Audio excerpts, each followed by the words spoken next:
નમસ્કાર, આપ જોઈ રહ્યા છો સ્પાર્ક ટુડે ન્યૂઝ। લોકશાહીનો મહાપર્વ લોકસભા 2024નું ઇલેક્શન ચાલુ થઈ ગયું છે। આજે વહેલી સવારથી સમગ્ર મતદાન મથકે મોટી સંખ્યામાં નગરજનો મતદાન કરવા માટે પહોંચ્યા હતા। ત્યારે 145 માંજલપુર વિધાનસભાના ધારાસભ્ય યોગેશ પટેલ તેમના ધર્મપત્ની સાથે બોતડી ઝાપા ખાતે આવેલ ન્યૂ એરા સ્કૂલ ગર્લ્સ હાઈસ્કૂલ ખાતે મતદાન કરવા પહોંચ્યા હતા। તો બીજી તરફ સિનિયર સિટીઝન અને છેલ્લા 2 વર્ષથી પથારીવશ મોટી ઉંમરના જે લેડીઝ હતા તે લેડીઝ વ્હીલચેરમાં આવી અને તેમના દ્વારા પણ મતદાન કરવામાં આવ્યું હતું। પ્રધાન નરેન્દ્ર મોદીજી 2024ની જે આ ઇલેક્શન છે એમાં ત્રીજી વાર વડાપ્રધાન બની રહ્યા છે। મને લાગે છે કે જે છેલ્લા 10 વર્ષમાં કોંગ્રેસના શાસનમાં જે વિકાસ નથી થયો એ વિકાસ થયો છે એ જોઈને દેશના જે બી નાગરિકો છે નરેન્દ્ર મોદીજીને વોટ આપશે અને આ સરકાર હવે જે બનશે એના જે કાર્યો છે બહુ ઝડપથી થવાના છે। એટલે આ વોટ બહુ કિંમતી છે। તો મારી લોકોને નાગરિકોને વડોદરાના નાગરિકોને અમારા હેમાંત જોશીને વોટ આપશો એવું કહીને વિનંતી।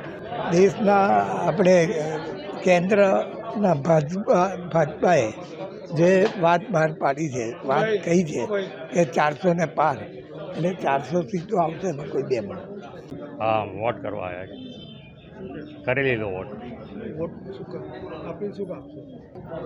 अपील तो ये कि હવે જે વિકાસ છે એની સાથે છે। મતદાનનો દિવસ છે, સૌ કોઈએ મતદાન કરવું જોઈએ। અમે બી અમારા મમ્મી પપ્પા પહેલેથી અમને બી લાવતા હતા અને આજે અમે બી દેશના વિકાસ માટે સજોડે મતદાન માટે આવ્યા છે, સપરિવાર માટે, એનો અમને ગર્વ છે। અને દરેકને અપીલ છે, અમારા મમ્મી શ્રી છે અને ખાસ એમને વ્હીલચેરમાં લઈને આજે ગાડીમાં, અને એમને બી પેરાલિટિક પછી આજે જ ઊભા થયા છે, એટલે અને એમને ઈચ્છા હતી કે પહેલાં વોટિંગ કરવા જઈએ, અને આજે જે પહેલી વાર ઘરેથી નીકળ્યા છે 1 મહિના પછી, અને વોટિંગ કરીને આજે ઘરે જશે, એટલે એમની બી ખાસ ઈચ્છા હતી કે વોટિંગ બધાએ કરીએ અને મને બી ખાસ લઈ જજો, એટલે એમને અમે લઈને જ આવ્યા છે। બાકી એમની એટલી તબિયત એવી હતી કે ભાઈ જવા એવું નથી, પણ છતાં બી ખાસ એમને લઈને આવ્યા છે। અને સૌ કોઈને અપીલ કે દરેક જણા મતદાન કરે। ગરમી છે પણ થોડું મતદાનમાં અવશ્ય ટાઈમે જોઈને મતદાન કરે એવી દરેકને વિનંતી છે। ના, કંઈ જ નહીં, બધી વ્યવસ્થા સરસ છે। તરત નંબર આપી તો સિનિયર સિટીઝનને એ લોકોએ તરત પ્રાયોરિટી આપે છે અને સરસ રીતે બધું લાઇઝનિંગ સારું છે।